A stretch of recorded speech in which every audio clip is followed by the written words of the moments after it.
ಒಟ್ಟಿಗೂ ಎಲ್ಲರೂ ಒಟ್ಟಿಗೆ ಹೋಗಿ ಎಲ್ಲರೂ ನೆನಪಿದೆಯಾ ಆ ಮೂಮೆಂಟ್ ಶೇರ್ ಒಟ್ಟಿಗೆ ಎಲ್ಲರೂ ಅಪ್ಪ ಅಮ್ಮ ನೀವು ಚಿಕ್ಕ ವಯಸ್ಸಲ್ಲಿ ಆಗಿರ್ಬೋದು ಅಥವಾ ಆಫ್ಟರ್ ಮ್ಯಾರೇಜ್ ಆಗಿರ್ಬೋದು?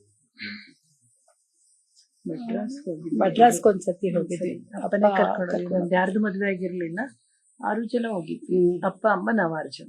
ಕಂಚಿಗೆ ಹೋಗಿ ಅಲ್ಲಿ ಮಹಾಬಲಿಪುರಂನಲ್ಲಿ ಹೋಗಿ ಮಡ್ರಾಸ್ಗೆ ಹೋಗಿ, ಐ ಥಿಂಕ್ ತಿರುಪತಿಗೆ ಹೋಗ್ಬಿಟ್ಟು ಬಂದ್ವಿ ಅನ್ಸುತ್ತೆ. ತಿರುಪತಿಯಿಂದ ಮಡ್ರಾಸ್ಗೆ ಹೋಗಿ ಅಲ್ಲಿಂದ ಮಹಾಬಲಿಪುರಂಗೆ ಹೋಗಿ ಕಂಚಿಗೆ ಹೋಗಿ ಬಂದ್ವಿ.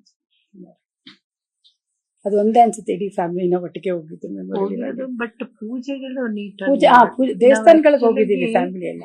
ಚಿಕ್ಕ ವಯಸ್ಸು ತಿರುಪತಿಗೆ ಹೋಗಿದ್ದೀವಿ, ಶ್ರಾವಣದಲ್ಲಿ ಸತ್ಯನಾರಾಯಣ ಪೂಜೆ ಮಾಡಿಸೋರು, ಹರದಳ್ಳಿಲೇ ಮಾಡೋರು.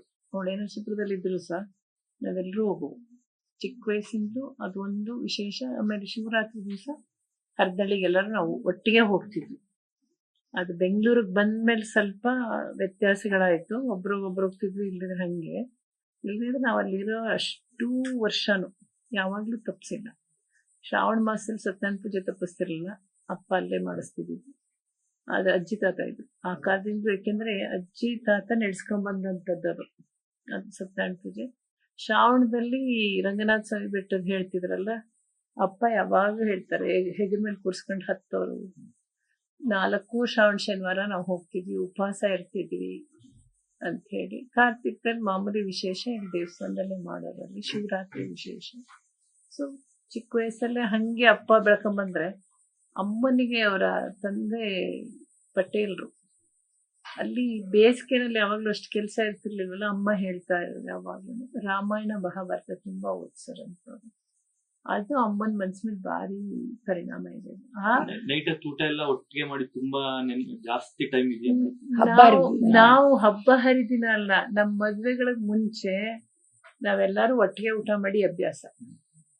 ಹಬ್ಬದಲ್ಲಂತೂ ಮಿಸ್ ಮಾಡ್ತಿರ್ಲಿಲ್ಲ. ಎಲ್ಲ ಮದ್ವೆ ಆದ್ಮೇಲೆ ಸ್ವಲ್ಪ ಎಲ್ಲ ಅವ್ರವ್ರ ಅನುಕೂಲಕ್ಕಾಗಿ ಹಂಗಾಗಿರೋದು ಬಿಟ್ರೆ ಒಟ್ಟಿಗೆನೆ ಊಟ ನಾವೆಲ್ಲ ಮಾಡ್ತಿದ್ದು. ಸ್ವಲ್ಪ ಬಾಲನ ಲೇಟ್ ಊಟಕ್ಕೆ ಬರ್ತಿದ್ವಿ, ಅವ್ರಿಗೆ ಕಾಯ್ತಿದ್ವಿ. ರಾತ್ರಿ ಮಾತ್ರ ಎಲ್ಲ ಒಟ್ಟು, ಮಿಕ್ಕಿ ಟೈಮಲ್ಲಿ ಆಗ್ತಿರ್ಲಿಲ್ಲ. ಹಬ್ಬದಲ್ಲಂತೂ ಎಲ್ಲ ಒಟ್ಟಿಗೆ ಮಾಡ್ತಿದ್ವಿ. ಅಂದ್ರೆ ಅಪ್ಪ ರಾಜಕೀಯದಲ್ಲಿ ಬಿಸಿ ಇರ್ತಿದ್ರಲ್ಲ, ಹಂಗಾಗಿ ಹಬ್ಬದ ಟೈಮಲ್ಲಿ ಮಾತ್ರ ಮಿಸ್ ಮಾಡ್ತಿರ್ಲಿಲ್ಲ ಅವ್ರ ಜೊತೆಲಿರೋರು. ಕೊನೆ ಟೈಮ್ಗಳಲ್ಲಿ ನಿಮ್ಗೆ ಏನಾದ್ರು ಕೊನೆ ದಿನಗಳಲ್ಲಿ ಸಂದೇಶ ಕೊಡೋ ರೀತಿ ಆಗ್ತಿರೋದು?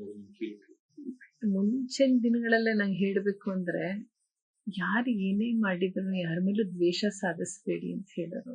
ಅದೊಂದು ಅದು ತುಂಬಾ ಹೇಳೋರು ಯಾವಾಗ್ಲೂ. ಯಾರೇ ಬರ್ಲಿ, ಅವ್ರಿಗೆ ಎಷ್ಟೇ ನೋವು ಮಾಡಿದ್ರು ಮನೆ ಬಾಗಿಲಿಗೆ ಬಂದ್ರು ಮಾಮೂಲಿ ಒಂಚೂರು ವ್ಯತ್ಯಾಸ ಇಲ್ಲದ ಧ್ವನಿ, ಮುಖದಲ್ಲಿ ಯಾವುದೇ ತರ ಇದಿರ್ತಿರ್ಲಿಲ್ಲ. ಪ್ರೀತಿಯಿಂದಲೇ ಕರೀತಿದ್ರು. ಏನು ಮಾಡ್ಬೇಕಿತ್ತು ಆ ಸತ್ಕಾರದಲ್ಲಿ ಒಂಚೂರು ವ್ಯತ್ಯಾಸ ಮಾಡ್ತಿರ್ಲಿಲ್ಲ. ಅದು ಅವ್ರದ್ದು ತುಂಬಾ ದೊಡ್ಡ ಗುಣ ಅಂದ್ರೆ ಅದು ನಮ್ಗಳಿಗೂ ಹೇಳೋರು. ಯಾತಕ್ಕೆ ನಿಮ್ಗೆ ಬದುಕರ್ಥ ಆಗ್ತಿಲ್ಲ, ನಿಮ್ಗೆಲ್ಲ ಸಿಟ್ಟು ಮಾಡ್ಕೋಬೇಡಿ, ತಾಳ್ಮೆಯಿಂದಿರಿ, ತುಂಬಾ ಹೇಳೋರು.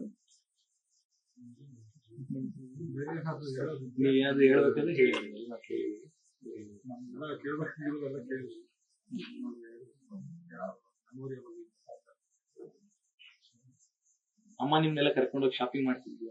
ಅವ್ರು ಯಾವತ್ತೂ ಶಾಪಿಂಗೇ ಹೋಗ್ತಿರ್ಲ ಬಿಡಿ.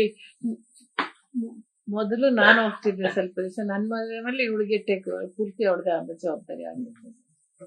ಶಾಪಿಂಗ್ ಅಂತ ಹೋಗಿದ್ದು ನನ್ ಮದ್ವೆ ಟೈಮಲ್ಲಿ. ಅಪ್ಪ ಅಮ್ಮ ಇಬ್ರು ನನಗಾಗಿ ಒಂದ್ ಜೊತೆಗೆ ಕೆಂಪು ಕಲ್ಲಿನ ಬಳೆ ತಂದಿದ್ರು ಮದ್ವೆ ಫಿಕ್ಸ್ ಆದ್ಮೇಲೆ. ಅವಾಗೆಲ್ಲ ಈಗ ನಂಗೆ ಸೆಟ್ ಇರ್ಲಿಲ್ಲ ಬಿಡಿ.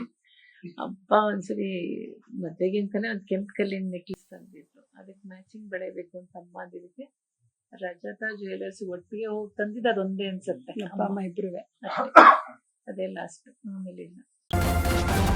ನ್ಯೂಸ್ ಫಸ್ಟ್, ನಿರ್ಭೀತಿಯಿಂದ ನಿಮ್ಮ ಪರವಾಗಿ.